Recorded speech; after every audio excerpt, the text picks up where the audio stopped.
Pues ahora le aprecio mucho al ministro presidente de la Suprema Corte de Justicia de la Nación, Arturo Saldívar, que me haya aceptado esta llamada y en este día y tan complicadas las cosas. Señor presidente, buenas tardes. ¿Qué tal, Joaquín? Muy buenas tardes. Me da mucho gusto saludarte. Me sorprendió tu mensaje, tu informe de ayer, el tono, el fondo y la forma, Arturo. Pues creo que el informe... Digo, no me sorprendió por ti, que te conozco, sino por un presidente de la Corte. Creo que este informe va en la misma línea de lo que dije antes de llegar a la presidencia de la Corte, lo que dije llegando y que ahora lo reitero. La única diferencia es que ya llevamos 11 meses y estamos demostrando con hechos el cambio con el cual nos comprometimos. Creo que esa es la única diferencia, digamos, que se hace un año después, pero si tú recuerdas, fue prácticamente la misma línea de lo que hice al llegar. Incluso estaba ahora recordando que recién fui electo presidente de la Corte, estuve ahí contigo en tu programa físicamente y te mencioné pues lo que yo pensaba hacer en la presidencia de la Corte y creo que estamos cumpliendo lo que nos comprometimos. Sí, está en línea con lo que afirmaste en aquella entrevista, lo tengo muy claro. El tema central para mí, el mensaje es: si soy periodista, ¿qué cabeza pondría? Se está limpiando la casa, el presidente de la Corte. Sí, creo que ese es el mensaje y además esa es la realidad. Eso es lo que hemos estado haciendo durante estos meses. ¿Qué encontraste que hay que limpiar la casa, presidente de la Corte? Mira, primero se encontró un tema que si no es generalizado, sí de todas maneras es preocupante, de corrupción. Esa es una de las líneas que hemos estado tratando de revertir. Por el otro lado, una cultura muy generalizada de nepotismo, porque era una cuestión que no se ve mal en el Poder Judicial, no es un delito, no es ni siquiera una falta administrativa, es un tema cultural que hay que cambiar y poner reglas y estamos trabajando en eso también. Desde luego había que cambiar muchas cosas en la administración para tener un sistema administrativo mucho más eficiente, austero y que realmente hiciera más menos. Iniciamos el año pues con un presupuesto muy reducido y tuvimos que extremar medidas para que rindiera y pudiéramos cumplir los objetivos. Ahora, señor presidente de la Corte, hace 6 años que no había jueces cesados, varios ahora, incluido el magistrado Camero, y 20 años que no había pues arrestados como el magistrado de Jalisco. ¿Por qué no se hacía nada y por qué ahora sí se está haciendo?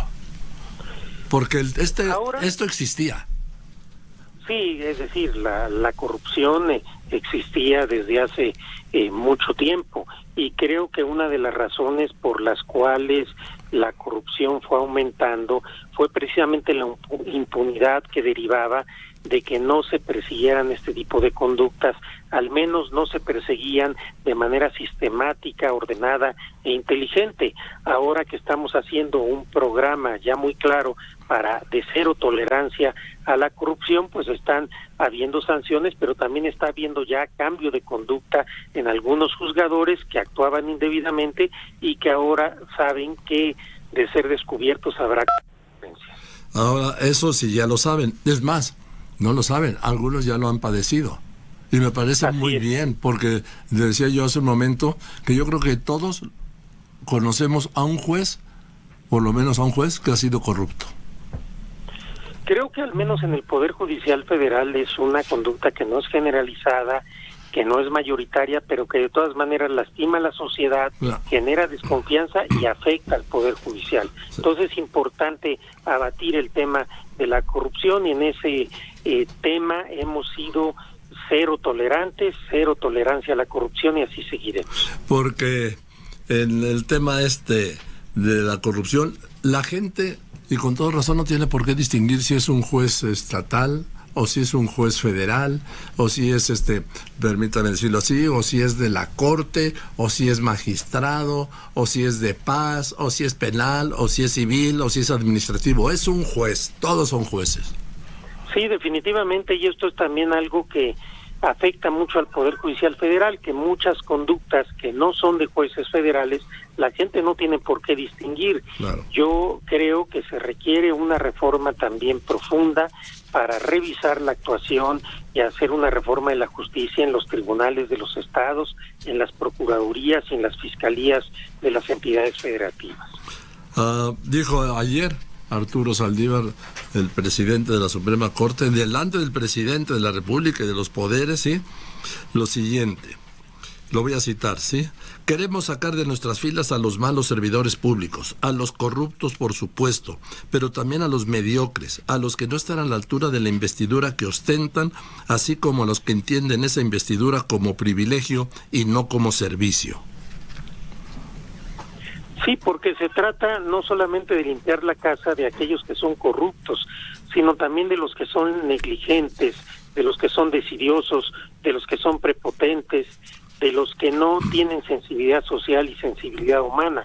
Me parece que tenemos que renovar el Poder Judicial generando un nuevo perfil de juez con el que también estamos comprometidos y estamos modificando los esquemas, los sistemas de programas para los nuevos jueces, juezas, magistrados y magistradas, para tratar de tener jueces que técnicamente sean impecables, pero que éticamente tengan una sensibilidad social distinta. También afirmó ayer el presidente de la Corte: queremos desarticular lo cito porque son diagnósticos de lo que está pasando en el Poder Judicial, queremos desarticular las estructuras y la cultura del patrimonialismo judicial, queremos repetir hasta que se haga costumbre que no es posible juzgar desde una perspectiva del privilegio, que debemos evolucionar con la sociedad de la que somos parte y a la que servimos, que debemos, ojo, rendirle cuentas de nuestro actuar, lo que eso nunca ha existido. Sí, porque lamentablemente derivado de esta cultura patrimonialista del Poder Judicial se han ido generando estructuras que no habían permitido que el Poder Judicial evolucionara. Hay muchos intereses fuertes dentro del Poder Judicial que hemos venido desarticulando y debilitando para efectivamente lograr una transformación profunda del Poder Judicial de la Federación, y en eso estamos comprometidos, porque me parece que nos debemos a la sociedad, y la independencia judicial debe estar fundamentada en la legitimidad de los jueces y de los magistrados. Una independencia no basta que esté en la Constitución, no, la tenemos que ganar todos los días con nuestra actuación y con el reconocimiento de la sociedad. Yo les recuperaría algo de lo que hablamos aquel día, ministro Saldívar, Arturo Saldívar, de que, por ejemplo, pues el amparo es solo para los ricos y los poderosos, ¿no? Definitivamente se requiere buscar formas de acceso más sencillo para los que menos tienen a la justicia. Sí. No solo a la justicia federal, sino en general. Creo que debemos hacer una enorme reflexión sobre el sistema de justicia en México. No todo nos corresponde a nosotros. En el Poder Judicial Federal estamos haciendo lo que nos toca, pero yo entiendo que aun cuando lo hagamos bien va a ser insuficiente si no se reforman otras estructuras y otras instituciones. Yo estoy de acuerdo, porque alguien me decía que la gran salida de un juez corrupto es un ministerio público corrupto que hace una mala averiguación o integración de la averiguación, que ahí viene ya la llave de salida del acusado. Sí, el sistema de justicia, por ejemplo, en materia penal, obviamente pasa por los ministerios públicos, por los policías, por los jueces, pero también por los abogados. Es un sector que se nos olvida con frecuencia, que yo he insistido mucho en él. Tú recordarás, creo que hay que también que pensar en medidas para dignificar el trabajo de la abogacía, y para que abogados que no sean éticos haya medidas de poderles quitar la patente, porque hacen mucho daño a la sociedad. Eso es algo fundamental, lo que acaba de mencionar el presidente de la Corte, la falta de ética de algunos abogados y el control que tienen con el dinero de ellos y de sus clientes en instancias de procuración de justicia y a veces en tribunales. Sí, a veces incluso hay abogados que llegan a tener redes muy, muy amplias en el Poder Judicial, en fiscalías, etcétera, y ese tipo de redes también las estamos desarticulando para que al menos en el Poder Judicial Federal ya no tengan el impacto que eventualmente llegaron a tener en algún momento. Yo he escuchado a un abogado decir, este tema se va a terminar cuando quiera mi clienta, o sea, no cuando diga el juez. Sí, lamentablemente hay un problema ético en la profesión de los abogados. Creo que eso es algo que en conjunto con el gremio, con los colegios más prestigiados, hay que avanzar hacia tomar medidas para que se dignifique la profesión, porque hacen mucho daño ese tipo de abogados. Ahora sé que está con prisa porque ya van a ser las 3, gracias, ministro Arturo Saldívar. Para este año que viene, el 2020, ¿ustedes ya terminan el día 15, empieza el receso? ¿O cuándo? Sí, nosotros ya clausuramos las sesiones con efectos al día sábado. Todavía tenemos trabajo administrativo, pero ya las sesiones, digamos, de asuntos jurisdiccionales ya concluyeron. ¿Y vuelven el día 1? ¿O el 2? El 2 de enero volvemos, y el 6 de enero recibimos a la nueva ministra Margarita Ríos Farjat. Oiga, ¿ya son cuántas mujeres en el Pleno? Ya son 3 mujeres por primera vez desde nunca 94. Sí. Nunca había habido desde 94, sí. Desde la reforma. Yo espero que sigan llegando más mujeres. Yo soy un convencido de la necesidad de la paridad de género. Ahora, nada más por último, ministro presidente de la Corte. He escuchado que la Corte, el Poder Judicial, pero en este caso el Poder Judicial Federal, me centro en la Corte, debe ser un contrapeso. Yo difiero, un contrapeso político del Poder Ejecutivo. Yo difiero de esto porque es un poder, no un contrapeso. ¿Cómo la ves? Yo creo que hay que aclarar lo siguiente. Nosotros somos un órgano equilibrador, somos un poder que tiene en sus manos el control de la constitucionalidad de leyes y de actos de autoridad. Lo que sucede es que ciertos grupos pretendieron con mucha intensidad utilizar al Poder Judicial de la Corte como un partido de oposición, generar desde los tribunales y desde la Corte una oposición a un gobierno. En ningún país del mundo los tribunales juegan como oposición a los gobiernos. No es nuestro papel, eso es desnaturalizar a los tribunales. Los que nos toca a nosotros como jueces constitucionales es cuando hay actos o leyes que violan la Constitución, invalidarlos. Pero nada más, pero nada menos. Es una facultad bastante importante y bastante fuerte, pero no nos toca entrar en la arena política y mucho menos jugar a poner obstáculos a un gobierno democráticamente electo. En ningún país del mundo los tribunales tienen ese juego. Se ha querido realmente sorprender a veces a la opinión pública, tratar de deslegitimar lo que se hace en los tribunales, pero con los hechos se puede demostrar que la Corte y el Poder Judicial Federal han seguido manteniendo su independencia durante todo este año, y así seguirá siendo. Así seguirá la independencia de todos los poderes, por supuesto. Los poderes, pero además, muy importante decir que la independencia del Poder Judicial y de la Corte no está en riesgo ni está en peligro. Estamos trabajando con absoluta libertad, como lo hemos hecho siempre. Fue muy importante, un mensaje importante, que el presidente de la República acudiera ayer a la comida. Me dirá que son formas, pero pues las formas son fondo. Cuando el año pasado canceló la asistencia a la comida. Yo sé que es un mensaje y que es forma, pero yo lo veo de esa forma.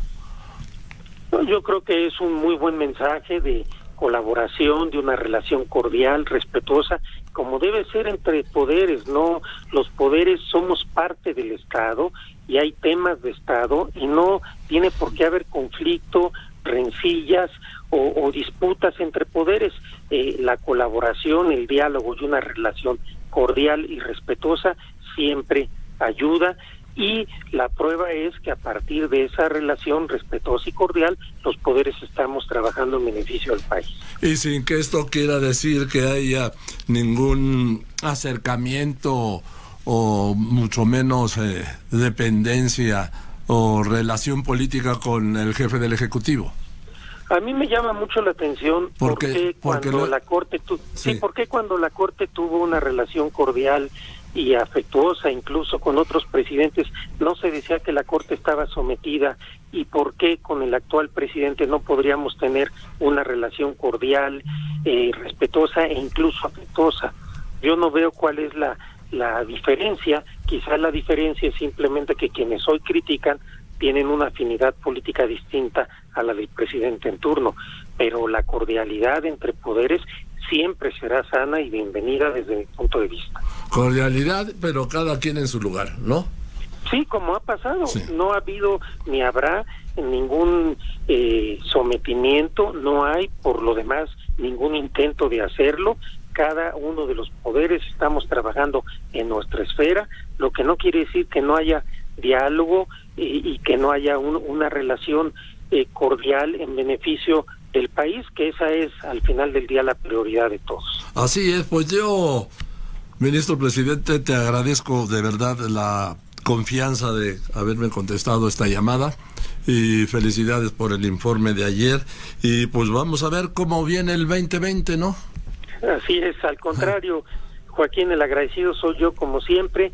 Un gusto estar contigo, con tu auditorio. Te mando un fuerte abrazo, felices fiestas, y ya estaremos platicando el próximo año. Así es, yo también felicidades, saludos en casa, toda la familia. Igual. Y que el año que viene, como digo yo, que nos traiga salud, presidente, porque ya con salud uno se encarga de lo demás, ¿no?